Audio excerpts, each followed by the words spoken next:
आजमगढ़ में लोक जनशक्ति पार्टी एवं पूर्वांचल जनमोर्चा व अखिल भारतीय ठठेरा कसेरा ताम्रकार महासभा ने संयुक्त रूप से देश के महानायक गरीबों, वंचितों, शोषितों के देश के दूसरे अंबेडकर 2 बार पद्म भूषण से सम्मानित भारत के गौरवशाली कैबिनेट मंत्री रहे लोजपा के संस्थापक स्वर्गीय रामविलास पासवान जी का 5वीं पुण्यतिथि मोर्चा कार्यालय कलेक्ट्रेट कचहरी नगर पालिका रोड आजमगढ़ पर कार्यक्रम संपन्न हुआ। कार्यक्रम का शुभारंभ प्रदेश संयोजक श्री मोहन शिल्पकार ने पासवान जी के चित्र पर माल्यार्पण पुष्प अर्पित करते हुए दीप प्रज्वलित कर कार्यक्रम का शुभारंभ किया। उनके विचारों कार्यों का वर्णन करते हुए देश के 52 साल समर्पित करने वाले एक ऐसे व्यक्तित्व के धनी थे जिनकी कमी समाज में हमेशा महसूस होता रहेगा। शिल्पकार ने नेताजी के विचारों को आम जनमानस तक पहुंचाने का जो कार्य राष्ट्रीय लोक जनशक्ति पार्टी के राष्ट्रीय अध्यक्ष एवं पूर्व केंद्रीय कैबिनेट मंत्री भारत सरकार माननीय पशुपति कुमार पारस द्वारा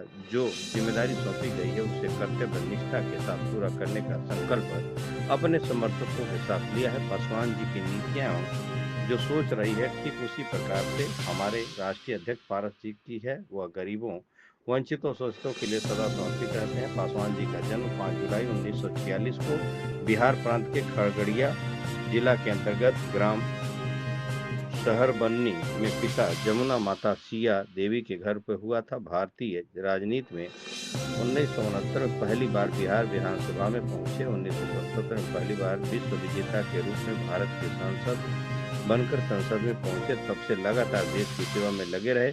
देश के 5 प्रधानमंत्रियों के साथ कैबिनेट मंत्री के रूप में इन्होंने काम करने का गौरव प्राप्त किया था। हम लोगों के बीच से 8 अक्टूबर 2020 को इस दुनिया से अलविदा कह दिया। उनकी कमी सदा हम लोगों को रहती है। हम लोगों के विचारों, नीतियों और नियमों पर चलकर भारत को संगठित और मजबूत करने का काम करेंगे। संकल्प लेते हैं सभी रामविलास पासवान साहब के लिए सच्ची श्रद्धांजलि होगी। कार्यक्रम की अध्यक्षता जिला प्रभारी मोर्चा चंद्रवी गौतम और संचालन अमरीश पासवान ने किया। कार्यक्रम उपस्थित रहे कलाल बिहारी गौतम, प्रवीण कुमार गौतम, पूर्व जिला अध्यक्ष दलित सेना बालचंद जायसवाल, राम जीवन सजीवन, श्याम सुंदर राजभर, त्रिभुवन गौतम, पप्पू यादव प्रधान, गणेश पासवान, दान बहादुर मौर्य, राम मास्टर, श्री राम मास्टर, सरिता राजभर, मुन्नी यादव, कविता स्वरूप, पूजा पासवान, कौशल्या भारती, सुप्रिया यादव, संगीता गौतम, सैकड़ों लोग उपस्थित रहे। जीएनआई से शिव प्रकाश चतुर्वेदी की खास रिपोर्ट। की पुण्यतिथि पर आप पूरे प्रदेश और देश में क्या संदेश देना चाहेंगे?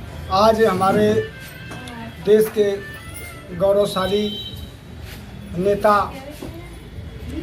बहुत ही महत्वपूर्ण पदों पर रहने वाले, देश में कई बार कैबिनेट मंत्री रहे, राष्ट्रीय लोक जनशक्ति पार्टी के संस्थापक, राष्ट्रीय अध्यक्ष रहे, स्वर्गीय रामविलास पासवान जी का 5वां पुण्यतिथि का कार्यक्रम है।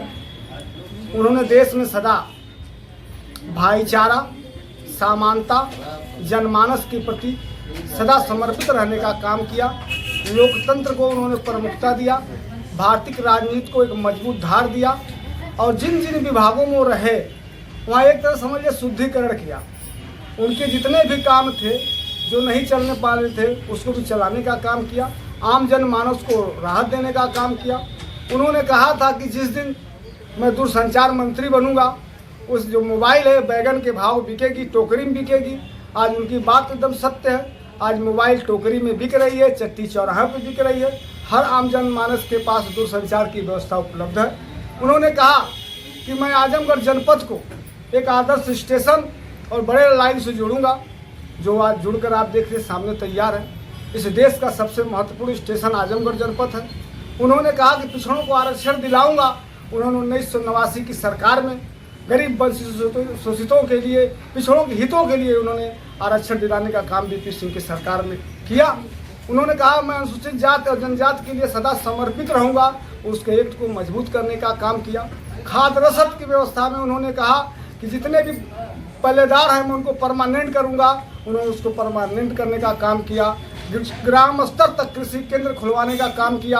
आज घर की माताएं और बहनें इस देश की मुखिया हैं। आप देख लीजिए कि देश के किसी भी राशन कार्ड पे पात्र गृहस्थी में, चाहे पात्र वाले में हो, चाहे लाल कार्ड पे हो, तो घर की मुखिया महिला ही है जो कानूनी रूप से उसको पूरा किया। महिलाओं का सम्मान किया। जो भी भारतीय संविधान में काम बाकी थे उसे पूरा करने के लिए निरंतर प्रयास किया।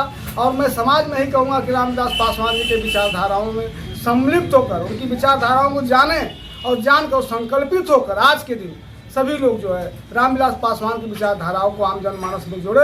न जात है, न पात है, न भेद है, न भाव, न धर्म, न मजहब है। उनकी नीतियाँ आम जनमानस को भारत के लोकतंत्र का सच्चा सिपाही बनाता है, जो सदैव हम लोग को स्मरणीय रहेगा। उनके कार्यों को हमेशा हम लोग स्मरण करते रहेंगे, आने वाली पीढ़ियों को स्मरण करती रहेगी। और देश के इस लोकतंत्र के बैठी व्यवस्था के जो संचालन कर रहे देश के प्रधानमंत्री भारतीय गणराज्य की राष्ट्रपति महोदया समेत से मैं मांग करता हूँ कि 2 बार पद्म भूषण से सम्मानित माननीय हमारे रामविलास पासवान, स्वर्गीय रामविलास पासवान जी को भारत रत्न देने का काम करें। जिस देश का गौरव है उसको बढ़ाने का काम करें, क्योंकि उसके हकदार हैं रामविलास पासवान जी, जो अभी तक न मिल पाने से उनके लोगों में अभी जो है असंतोष व्याप्त है। वो लोग चाहते हैं कि निश्चित रूप से रामविलास पासवान को भारत रत्न दिया जाए, भारतीय टिकट पर इनका नाम जारी किया जाए, कासन के इनकी मूर्ति जो है संसद भवन में स्थापित किया जाए, पाठ्यक्रमों में इनको शामिल किया जाए। ये सब मांग राष्ट्रीय लोक जनशक्ति पार्टी की है और मैं सरकार से निवेदन मीडिया बंधुओं के माध्यम से करना चाहता हूं कि सब मांगों को गौर करते हुए जल्द से जल्द इसको पूरा करने का काम करें। जय भीम, जय भारत, जय राष्ट्रीय लोक जनशक्ति पार्टी, जय पशुपति कुमार पारस, जय रामविलास पासवान।